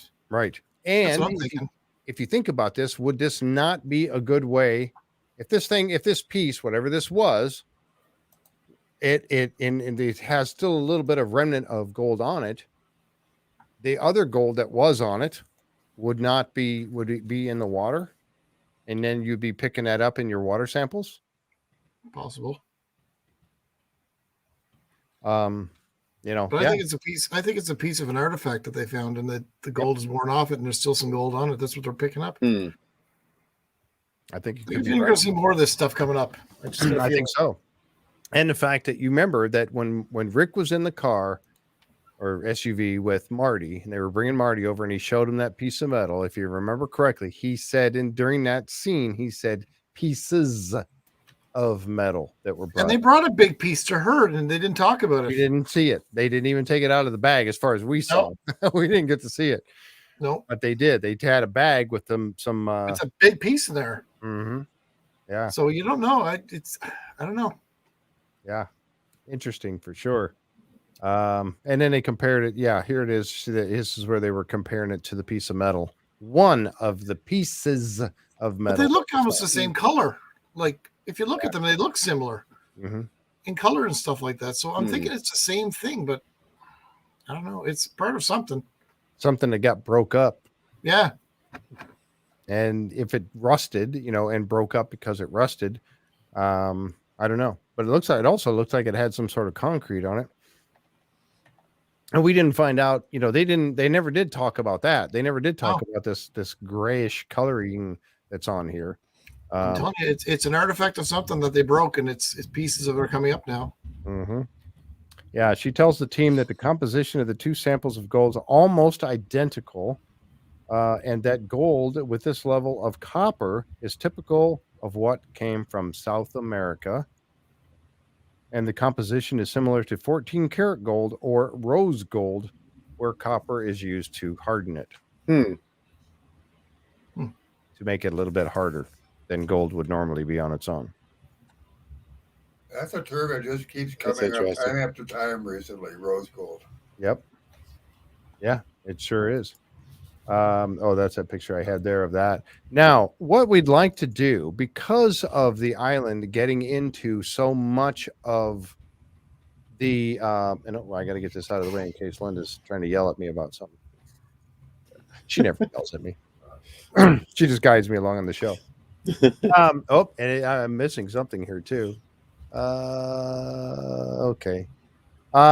So what I wanted to do here was, because of this Portuguese Spanish possible connection here, John went out and he did a little bit more research among all the other research that he's doing all the time, and taking a look at this Spanish influence, and if the possibility of this gold coming up because they talked about the rose gold, and the rose gold, obviously, South America Yes. is where it's more prominent. Does that mean does that mean that for sure that's where it came from? No, but it's more prominent to be coming from that area, because they used it, and what would that it was, they had another name for it. Rose gold. Well, rose gold, but they had another name. It started with a T. Yes, Dale, you're almost, and I didn't write it down. I should. Tumbogi or something. Give it T anyway.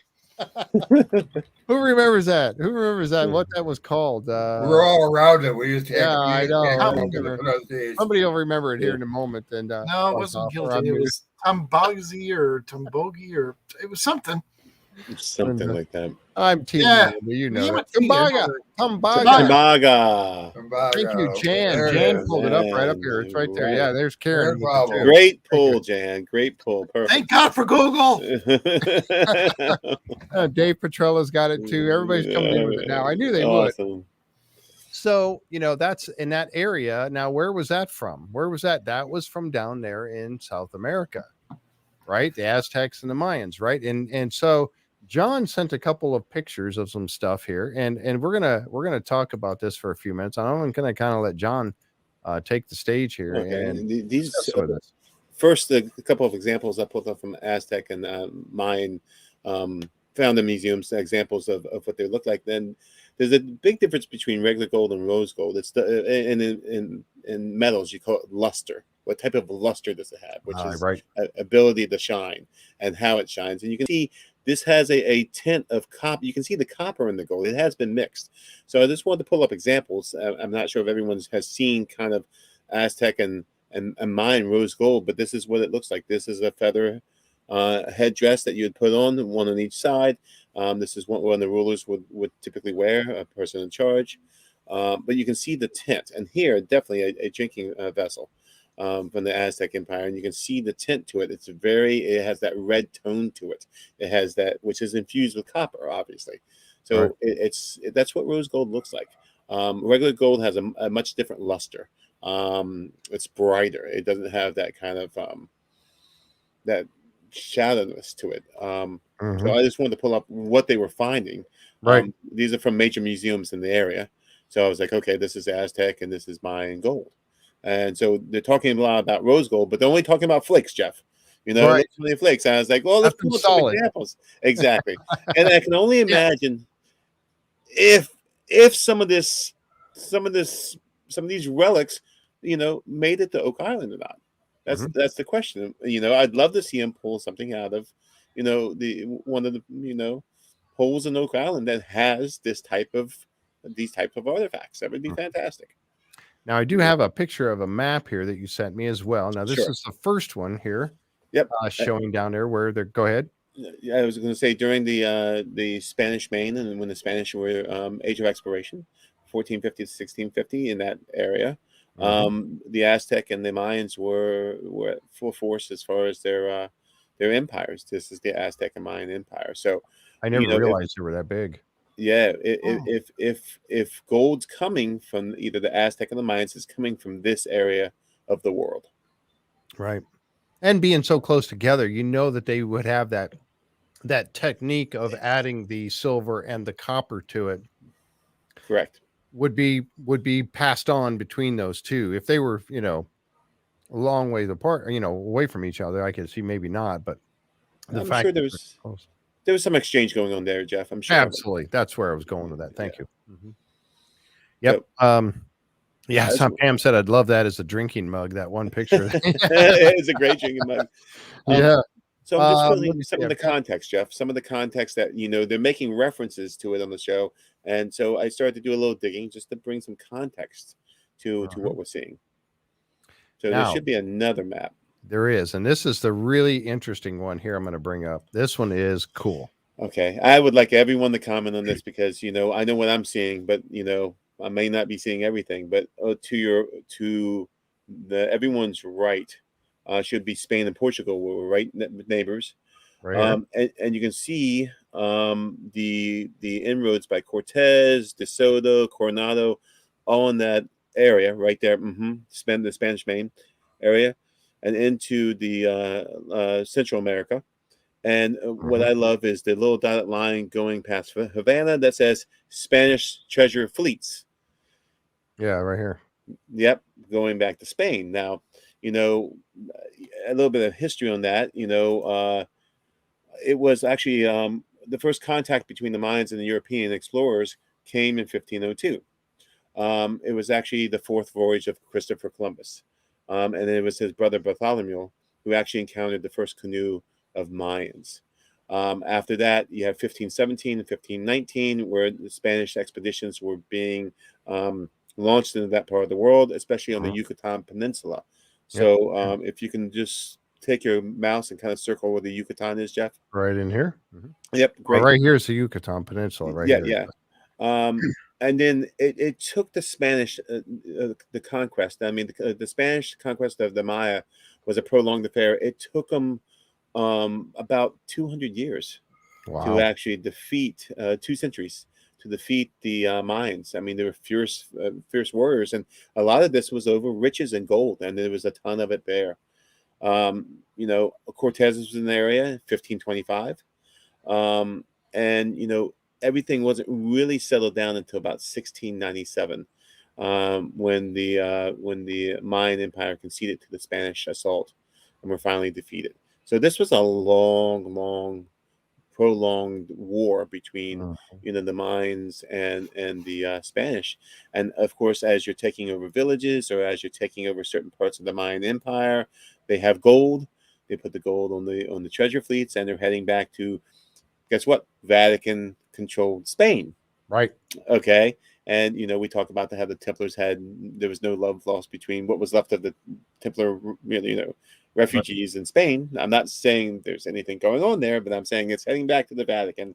What's left, if the Templars did indeed rebrand themselves, they would be attacking the ships heading for Vatican-controlled Spain on that Spanish treasure fleet route. That makes sense to me. You also have, and I mean, Court Lindell's talked about Peter Easton and other pirates in the Nova Scotia area, but maybe captain says, hey, I want you to take one of this boat and go up to Nova Scotia and stash some for us. Well, and that's something that we were talking about, that it's very likely that if they're down here and they're looting all this gold and treasure from down in the Yucatan Peninsula and also Mexico, and from the Mayas and the Aztecs and stuff, if they're taking some of this out of there, and their idea, the plan is to take it all back to Spain, Portugal, that why would not somebody want to set up a retirement plan for themselves and maybe take a little bit of this and take and stash it somewhere else?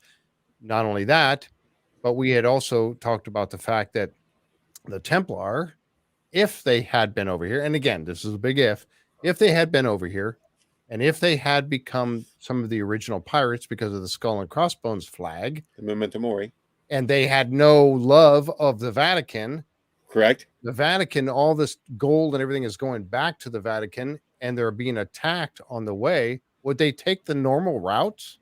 No.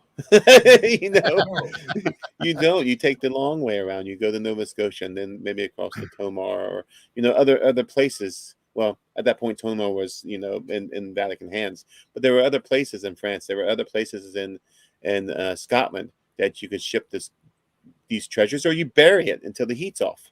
Right. Exactly. John, one thing I wanted to ask you, I am interested in the Portuguese version of this because of the Orders of Christ. And they would have a big hand in this, which could connect to Oak Island also. Your thoughts on that? Yeah, I absolutely think that's a distinct possibility. Again, they had to rebrand themselves after 1313, Trial of the Templars. A lot of them went into Masonic guilds, operatives, Masonic guilds, because they could have free reign of travel in Europe. But again, if there was a fleet in La Rochelle, which I think there's some truth to that, it heads north. It heads to Scotland because Robert the Bruce was excommunicated. And from there, who knows? It's all speculative at that point. But, do I think there's a rebranding going on, Jack? Yeah, I do. And everything's kept off the books. You will not find a ship's log. You will not find anything. Everything's coded. You start creating all different codes that communicate amongst the splinter cells of the what's been rebranded, and there's no longer the Templars. It becomes secretive, and it feeds a lot into the secret societies themselves. Because, as I've said hundreds and hundreds of times on here and other places, it's a line of thought. The symbology is a line of thought. The esoteric knowledge is a line of thought, but also the riches and the wealth that the remnants of the Templars had to be protected from the Vatican. I mean, there's no love lost between the remnants of the Templars and the Vatican during this time at all. No. Exactly. You And know? something that Kate mentioned here too is that how easy it is to say, "Oh, we lost one of the ships," and it's on the way. It just You just think. it got attacked, or it didn't make it, and it's where did it go? Oh, it kind of went up the coast here. What you got this pointed out right here? What is this area again? That's an area of interest for me because you have Sir Walter Raleigh, who was a member of Queen Elizabeth's court. His actual exploration area was from the Spanish Main all the way up until the Outer Banks. And so I circled that as a possible stopping point because it's always been speculated that Walter Raleigh was possibly a member of the Rosicrucian Guild. So I've always thought that was an area of interest, the Outer Banks of North Carolina. It's a great stopping point midway between the Spanish Main and Nova Scotia, which I also circled. It's funny, Anthony Bacon also had an exploratory company, which is Francis's brother, that goes from, guess what, the Outer Banks to Finland. And right smack in the middle is Nova Scotia. Yep. So it's just interesting because now you see a lap over a possible place where kind of everyone meets, and again, I'm going down a bit down a rabbit hole, but, you start scooting some of this treasure north. And, it funds things. It funds maybe building on Oak Island. It could fund other things, depending on what they did with that money. I don't think all the riches made it to Spain. In fact, I know it was either intercepted, and where did it go when it was intercepted? And Oak Island at this time, the early maps, there is no Oak Island. They don't appear in any of the early maps. You look at Arcadia, the whole area of Arcadia, which is from the Outer Banks up, Oak Island's not on that map. None of them. Right. And somebody else brought up a very good point in here as well about the blue clay. Now we know that was it the Mayans or the Aztecs or both were using blue clay. Oh, that's a great point. And then the blue clay was found up in Oak Island, at the eye of the swamp of all places. That's a great point. I'm trying to find out who actually brought this up. I am scrolling back. I'm sorry. There's an expedition unknown that I think Josh Gates did at one point, and he goes exploring the pyramids in the I think the Georgia area. And guess what? One of the things they brought up was blue clay. And there's a certain color and consistency for the blue clay, and they kept coming up with these blue clay figurines and said, look, this is consistent of the Central America area. I'm wondering if they ever did analysis on the blue clay, where it came from. Was it local, Jeff? Or was it from, if it was from Central America, it's a slam dunk. Yep, exactly. And that they need to have that tested. That was Wanda that brought that up. Thank you, Wanda. That's a very good point. Oh my God. Great insights on that, because the blue clay, and they were talking about how they used it in their paintings and their stuff like that. And then here you have it up in Nova Scotia on Oak Island. Now, did it come from there to go to Oak Island, or was it in Oak Island and they took it down there? Well, supposedly, I've never seen blue clay around here in my life. See? Yeah. Ever. No. I've seen white clay. I've seen other colors, but I've never seen blue. Yep. So, Dale, it's something that's not indigenous to the area, is what you're saying. No. Yeah. I've never seen it before. That fits perfectly with the Central American use of blue clay. See, a lot of things tying back to this area, John and Jack and Dale and everybody out there. I mean, you got gold, you got blue clay, you got the coconut fiber. I mean, there's a lot possibly coming from that area. You have Dr. Lori, who also did an analysis of the McGinnis Cross, and where did she say? Latin America. Yep. Same thing. That's where it was from. So we have this whole Latin American, Central America, Spanish Main, and Oak Island, and you have the war, going on, the silent war going on between Templar remnants and the Vatican. And Oak Island's a perfect place to hide something, among others. And I looked it up earlier. There's 350 islands in the area. So Oak Island may not be the only one. In fact, it wasn't the only one where pirates, whether Templar refugees or not, hid stuff. Right. Exactly. And this was Sharon brought this up, and Sir Walter Raleigh's half-brother Humphrey goes to Newfoundland to get land for Queen Elizabeth. Still wonder if there's a connection there to Oak Island. Yeah, they've been finding old coins in Newfoundland too. Really? Yeah. Yeah, they found a couple of old coins, like the oldest coins ever in Canada were found in Newfoundland. Wow. And what nationality were they? You remember? I forget. They was just talking about that the other day. I think. I forgot now. Somebody knows. Somebody bring that up. Somebody probably knows, but it was in the news the other day that they found some old, like the oldest coins in Canada from the 1400s or something like that were found in Newfoundland. And so it's on the way. I mean, if you're exploring that whole area from the Spanish Main all the way up to Finland, Oak Island's on the way. And there's no GPS. Everything's kept off the books. Oh, we're 10 days delayed because there was a storm. I mean, you have a cover story automatically. Yep. And no one would know no one would be the wiser. Lost or something. They have a story for something. Yep. Let's see. Yeah, so interesting stuff. Whoa. Oh, we have a call in? Wow, sorry about that. Hold on. That's me getting a call, but it's my son. So I'm not I forgot my phone was still connected to the board here. Sorry about that. They're supposed to be bringing the Thanksgiving turkey over here tonight and storing it in my fridge so I can get up early and start cooking it. Yeah. So they can come over at noon, right? So yeah. Anyway, Jeff, that coin was an English coin. It was what? An English coin. Ah, interesting. Yeah. Interesting. Okay. Well, that doesn't tie in with our theory, but no. But that too. Yeah. But interesting stuff. Yeah, Tom Burns said English coin. Yep. Yep. The Mayans. Mary said the Mayans were known to be experts at making tunnels. They were also known to put wood levels at 10 feet intervals when digging down. Were they? That was Mary Molsky said that. Yeah, I don't know. That I don't know. Jeff, was there a theory at one point that there was actually buried a pyramid was buried in Oak Island? Have you ever heard that one? I thought it was on one of the seasons. I have never heard that one. Okay, I've watched something on it where there's a possible pyramid buried in Oak Island. Yeah, it's kind of dismissed it, but it would be commiserate of that Latin American area as well. This is all going back to Central America. The gold is the rose gold. Everything points to Central America, the Spanish Main, and Oak Island. I'm telling you, I think as we watch the show this season, we're going to see it more and more heading this direction.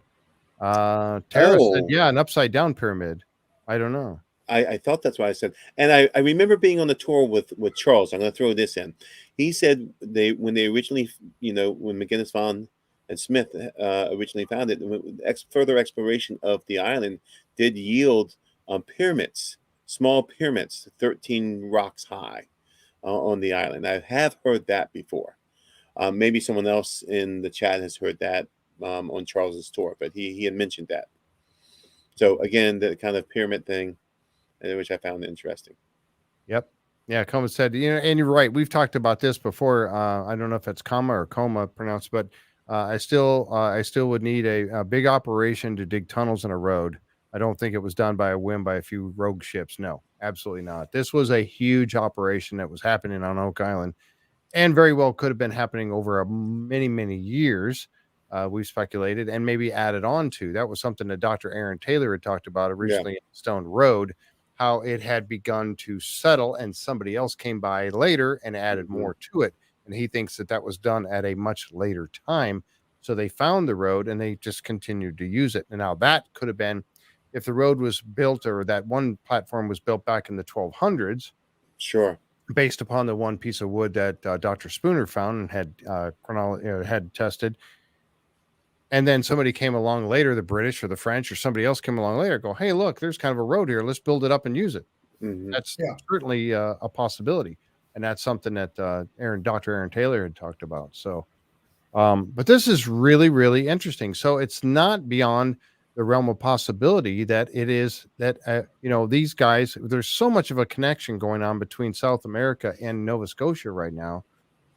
I think we're going to find more evidence of this as we go along. Now, Go ahead. Cartier and both Verrazano and Cartier, which were the early 16th century explorers, mid 1500s, early 1500s, have maps of the area going up towards Nova Scotia. And I know Cartier wrote it's about a 22-day trip from France to the Nova Scotian area, New Britain, I believe. Let's say that's good winds. Let's say bad winds, it's 30 days. That's not that long to be on the high seas to make it there and back with supplies or anything else you want to bury or exhume, on the island. I mean, you're talking a month. Yep. Jersey and, Lady says we miss Dr. Taylor. Yes, we do. I'm going to have him back on the show. He's coming back and he's going to join us again and talk about, even though he's not on Oak Island, at least so far as we've seen, he wasn't there in season 9. But he would like to come on and comment about some of the things. Sure, that'd be great. We're great expertise in that area right there. Yeah. Tony Sampson implied that the Money Pit was this is Missouri Dave. Hi, Missouri Dave. Glad you're here. That the Money Pit was actually built from the bottom up, and was filled something like a deep sinkhole. Yeah, and and you think about this too. If you think about the workers down there, and the workers have to get fresh air, and this was something that we talked about. They need to have fresh air. So you dig a hole down to make a chimney, and then you have other tunnels leading into that area, and you build a fire at the bottom of that Money Pit chamber shaft going straight up. You build a fire down there, the smoke goes up. As the heat rises, it's pulling in fresh air from the side tunnels. That's how you get the fresh air in there. That's how you get the fresh air in there. Keep everybody going. So very likely something like that was what the original Money Pit levels. And if you went out and you left going out of that thing, you're going to build the layers, and then you're going to have logs and climb up and build logs and climb up and whatever. I don't know. But that's one theory that was talked about. And it's a great theory, but if you have a front door, you've got to have a back door somewhere. Exactly right, Jack. Yeah, you're exactly right. David, that's right. My feeling, that's where the swamp comes in. Yeah, I agree with that. That's next week's episode. Yeah. That makes sense. Yeah. So, Dave Petrelli just put up a link here. I'm trying to see what exactly Kobo.com Oak Island Unearthed. I don't know what that's all about, but you can check that out if you want. Yeah, I think so. They built temples, pyramids, underground rooms. There's all kinds of stuff happening. We're getting a lot of good stuff coming up now. I mean, it was just something I read somewhere, Jeff, about the pyramids being on Oak Island and the Verda Pyramid. I don't know. Yeah, I hadn't heard anything about that. It's interesting. The other thing is, Jeff, and I brought this up before, we still have the mining lease on the map. Now, what if they're trying to, instead of find something, how about they're trying to examine the existing mining shafts that are there with that mining lease? And then you would have all the equipment and no one would suspect anything. Well, look, we're looking at this mining shaft. Right. Or what they're going to call a mining shaft. Oh, what they're going to, yeah, that's the cover story. Right. We're looking at the mining shaft here, and no one would be the wiser. Yep. Yeah.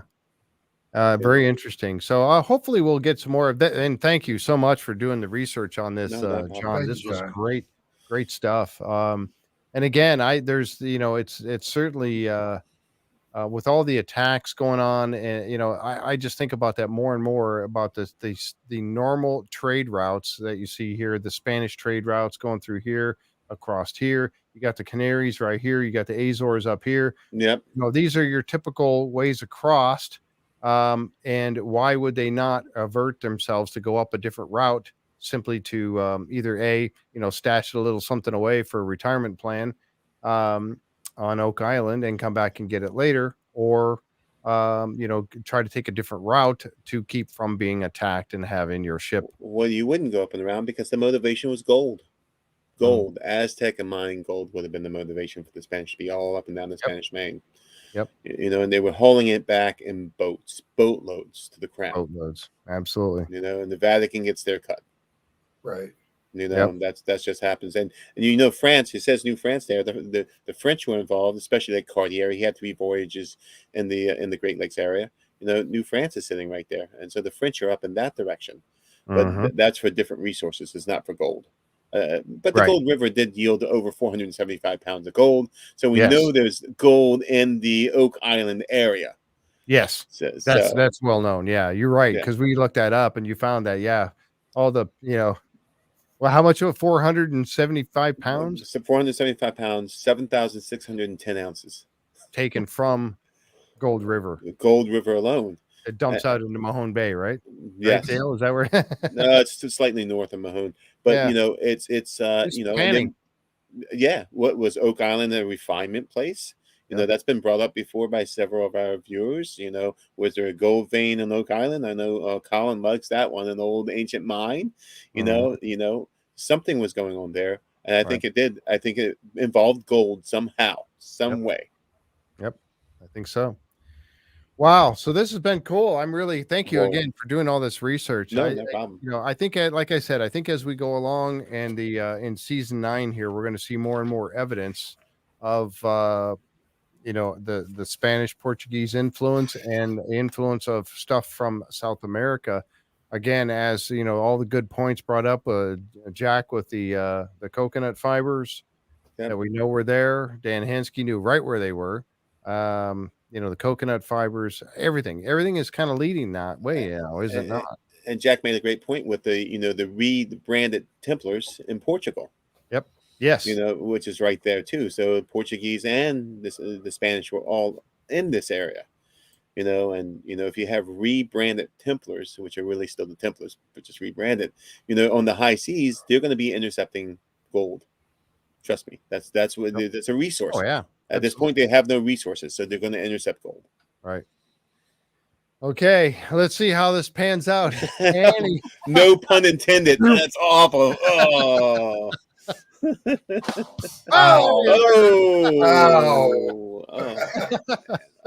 All right, folks. Hey, we're gonna wrap it up right here with this episode for tonight with the Curse of Oak Island and Beyond live stream. Thank you so much for being here, John, Jack, Dale. Thank you so much for joining me here tonight. You can have a hat. Yep. Don't forget, folks, we're gonna auction again. It looks like the hat's up for grabs once again. So be here next Wednesday, 7:30. We're going to do the auction again. Look at that. That's Rick Lagina's signature right in the middle. Do you see it, Jeff? Right there. He signed it there. Right there. Rick Lagina. Rick Lagina, right on the front. Yeah. Marty signed it there. Yep. Oh, Rick. Marty, Rick and Marty, everybody's there. Yeah, they're all on it. And so, you know, we got to get this out of Dale's hands. And I don't want, if it doesn't go next week, I'm keeping it. Oh man, okay. It doesn't belong to me. That's fine. Yeah, we'll see Dale in a future episode with the hat on.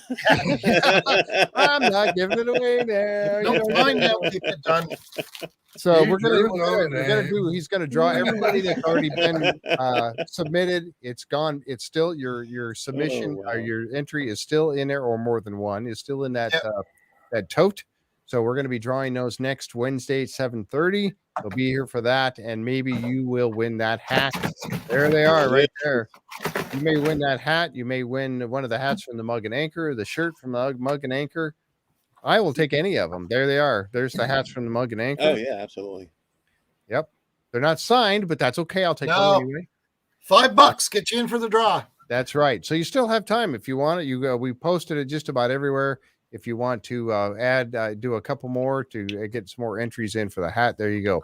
And it's all for the kids. So it is. It's all for the kids, right? It's not about the hat. It's about the kids. Yeah. And a hat. And the hat. Well, yeah. So, but thank you, folks, for being here with us tonight. We've really had a great time. I've had a wonderful time with discussing all this stuff tonight, and we really appreciate you being here. We do have some neat shows coming up down the road, but don't forget also to subscribe if you're on the YouTube side. And click that notification bell so you know when we have new content coming out. And I have a new Patreon. Thank you out there for my new Elizabeth is my new patron.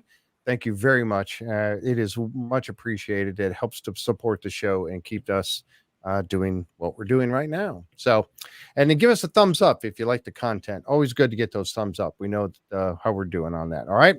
Thanks again, guys. Appreciate it. Jan and Linda, thank you very much for the work you're doing out there. And all of you, we will see you next time right here on the Curse of Oak Island and Beyond live stream. Good night, everybody. Good night.